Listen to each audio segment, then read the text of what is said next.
പ്രിയപ്പെട്ടവരെ, നമ്മൾ ദേശവാർത്തകൾ തുടങ്ങുമ്പോൾ ആദ്യം തന്നെ അതിമനോഹരമായ ഒരു കാഴ്ചയിലേക്ക് പോവുകയാണ്. ആ കാഴ്ച ഇടുക്കിയിൽ നിന്നുള്ളതാണ്. നമുക്കറിയാം, ഇടുക്കിയിലെ ഒട്ടുമിക്ക എല്ലാ സ്ഥലങ്ങളും ഭയങ്കര രസമല്ലേ കാണാൻ. നമ്മൾ ഈ തെക്ക് നിന്നൊക്കെ ഇടുക്കിയിലോട്ടൊക്കെ അങ്ങോട്ട് പോകുന്ന സമയത്ത് എവിടെ നോക്കിയാലും നല്ല നല്ല മനോഹരമായ കാഴ്ചകളൊക്കെയാണ്. അപ്പോൾ ആദ്യം നമ്മൾ ദേശവാർത്ത തുടങ്ങുമ്പോൾ പോകുന്ന മനോഹരമായ കാഴ്ച, രാത്രികളിൽ മഴ പെയ്താൽ പുലർകാലത്ത് കണ്ണെത്താ ദൂരം തൂമഞ്ഞ് പരന്ന് കിടക്കുന്ന ഒരു അതിസുന്ദരമായ കാഴ്ചയുണ്ട് ഇടുക്കിയിൽ. തൊടുപുഴയ്ക്കടുത്തുള്ള വണ്ണപ്പുറത്തെ കോട്ടപ്പാറയിൽ ഈ അപൂർവ കാഴ്ച കാണാൻ വിനോദസഞ്ചാരികളുടെ ഒഴുക്കാണ്. അപ്പോൾ നമുക്ക് ആ മനോഹരമായ കാഴ്ച കണ്ട് തിരിച്ചെത്താം. മഞ്ഞുമൂടിയ താഴ്വാരം കോട്ടപ്പാറയിലെ അതിസുന്ദര കാഴ്ച കാണാൻ നിരവധി ആളുകളാണ് രാവിലെ ഇങ്ങോട്ടേക്ക് എത്തുന്നത്. ഓരോ നിമിഷവും ഈ മഞ്ഞിൻ്റെ കാഴ്ചകൾ മാറി മറിഞ്ഞു വരും. ഒന്ന് കണ്ടു നോക്കാം.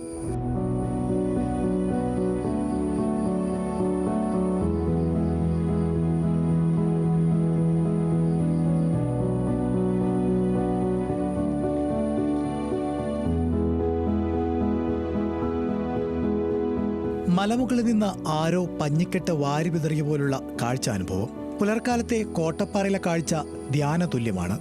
ക്യാമറ കാഴ്ചകൾക്കും അതീതമാണ്, അവർണ്ണനീയമാണ്. പുതുതലമുറയുടെ ഭാഷയിൽ വമ്പൻ വൈബാണ് ഈ കാഴ്ച.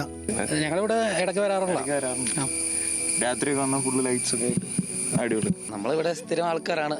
പിന്നെ ദിനംപ്രതി ആളുകൾ കൂടി വരാറുള്ളത്. പിന്നെ ഇവിടെ ഇപ്പം മഞ്ഞ് ഇച്ചിരി കുറവാണ്. സാധാരണ ഇവിടെ ഒന്നും കാണില്ല. അടിവാരം കാണത്തേ ഇല്ല. അതേപോലെയാണ് ഇപ്പം മഞ്ഞ് നമ്മൾ വന്നേക്കാളും കൂടിക്കൊണ്ടിരിക്കുകയാണ്. നമ്മുടെ നാട്ടിൽ ഇതുപോലെയുള്ള സ്ഥലം വളരെ കുറവല്ലേ. അപ്പം ദൂരെ നിന്നുള്ളവരൊക്കെ വരണം, ഇത് കാണണം. ഈ സമയമൊക്കെ ആകുമ്പോൾ ഇപ്പം ഞങ്ങൾ വന്നേക്കാളും കുറച്ചുകൂടി കൂടി ഇപ്പം കോടയൊക്കെ. അപ്പം ഈ 6:45 ഈ സമയമാകുമ്പോൾ നന്നായിട്ട് ഉണ്ടാവുമായിരിക്കും. തൊടുപുഴയിൽ നിന്ന് കോട്ടപ്പാറയിലേക്ക് 20 കിലോമീറ്റർ മാത്രമാണ് ദൂരം. തലേന്ന് മഴ പെയ്താൽ അടുത്ത പുലർക്കാലം കോട്ടപ്പാറ വണ്ണപ്പുറം പ്രദേശമാകെ കോടമഞ്ഞ് നിറയും. രാവിലെ 8 മണി വരെ മലമുകളിൽ ഈ സുന്ദരമായ കാഴ്ച ലഭിക്കും. തെളിഞ്ഞ കാലാവസ്ഥയെങ്കിൽ അയൽ ജില്ലകളായ എറണാകുളത്തെ കോതമംഗലവും കോട്ടയം അതിർത്തിയായ നെല്ലപ്പാറ മലനിര വരെയും ദൃശ്യമാകും. സമീപ പ്രദേശങ്ങളിൽ നിന്നുള്ളവർക്ക് പുറമെ തലേന്ന് വന്ന് തങ്ങി പുലർക്കാഴ്ച കണ്ട് മടങ്ങുന്ന നിരവധി വിനോദസഞ്ചാരികളെയും ഇവിടെ കാണാം. നല്ല സ്ഥലമാണ്. ഞാനിപ്പോൾ 2ാമത്തെ തവണയാണ് വരുന്നത്. ഇനിയും വരും. എല്ലാവരും വന്ന് കാണണം. ഇത് ആദ്യത്തെ വരവൊന്നുമില്ല, ഇഷ്ടംപോലെ വന്നിരിക്കുന്നതാണ്. പക്ഷേ വന്നതിനേക്കാളും ഇപ്പം നിങ്ങൾ തന്നെ നോക്കിയാൽ അറിയാം. കാരണം വന്നു കഴിഞ്ഞപ്പോൾ ഇവിടെ ഒന്നുമില്ല, എല്ലാം കാണാറുണ്ട്. ബിൽഡിംഗ് എല്ലാം അതേ മൂടിക്കൊണ്ടിരിക്കും മൊത്തം. അത് ഓരോ സമയത്ത് ഇവിടെ ചേഞ്ച് വരുന്നോണ്ടിരിക്കും എപ്പോഴും. അത് നമ്മൾ ഉദ്ദേശിക്കുന്ന പോലെ അല്ല. നമ്മൾ എത്ര ദൂരത്ത് വന്നു കഴിഞ്ഞാലും നമുക്ക് നഷ്ടമാവില്ല എന്തായാലും. എന്നാൽ കോട്ടപ്പാറയിൽ കാഴ്ച തേടിയെത്തുന്നവരെ കാത്ത് ഒരു അപകടക്കെണി കൂടിയുണ്ടെന്ന സഞ്ചാരികൾ മറക്കരുത്. ആയിരക്കണക്കിന് അടി താഴ്ചയിലേക്കാണ് മലനിരകളുടെ അടിവാരം. വനം വകുപ്പിന് കീഴിലുള്ള മേഖലയിൽ സുരക്ഷാ വേലി ഒരുക്കണമെന്ന കാലങ്ങളായി ആവശ്യമുണ്ടെങ്കിലും ഇതുവരെ അങ്ങനെയൊന്ന് സജ്ജമായിട്ടില്ല.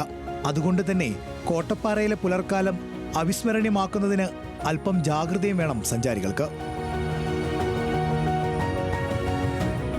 ന്യൂസ് മലയാളം, ഇടുക്കി.